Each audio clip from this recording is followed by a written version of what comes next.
Tanzania ni nchi changa yenye nguvu kubwa ya vijana.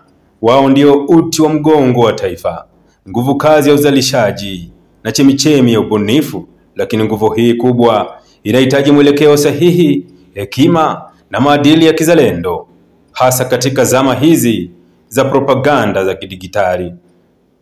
Katika enzi hizi za habari za kasi, vijana wanatumia mitandao ya kijamii kama chombo cha mawasiliano.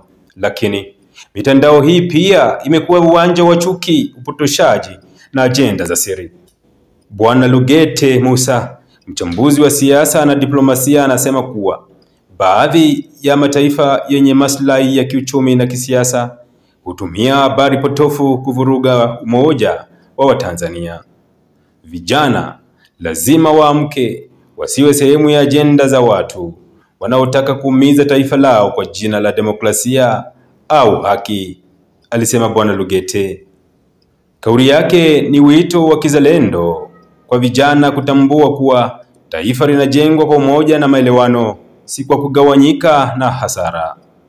Taaluma na wataalamu wa jamii wanaleta kuwa vijana wengi wanasukumwa na hasira, wivu au tamaa ya mafanikio ya haraka, hali inayowafanya waamini kila kitu wanachokiona mtandaoni.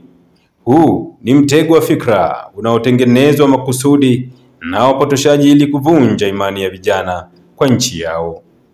Kijana kutoka Dodoma, Bwana Hussein Thomas Mwanga, anaakisi mwamko huu mpya akisema kwamba mpaka leo siamini kile kilichotokea Oktoba 29 mwaka 2025.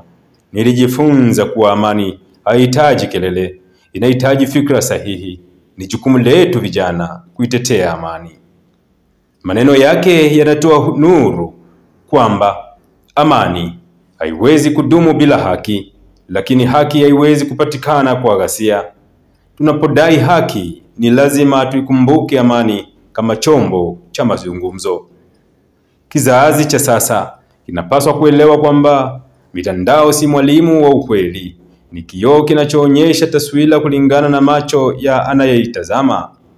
Vijana wanapaswa kutumia muda mwingi kujifunza, kuanzisha miradi na kutafuta maarifa badala ya kushiriki mijadala ya chuki.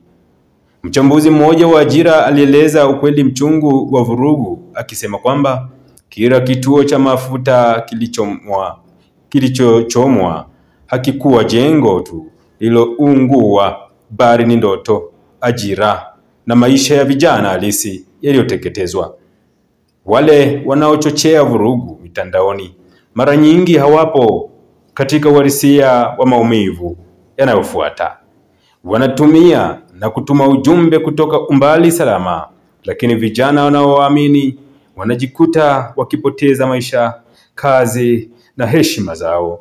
Uzalendo wa kweli haupimwi kwa maneno makali ya mitandaoni, bali kwa matendo. Vijana wazalendo ni wale wanaoandika ujumbe wa matumaini, wanaolinda heshima ya nchi yao na wanaochagua utulivu badala ya fujo. Bwana Lugete aliongeza kuwa kila kijana ana jukumu la kuilinda taswira ya Tanzania, maana heshima ya taifa hujengwa na viongozi, haijengwi na viongozi pekee, bali na wananchi wenye uelewa na nidhamu ya fikra.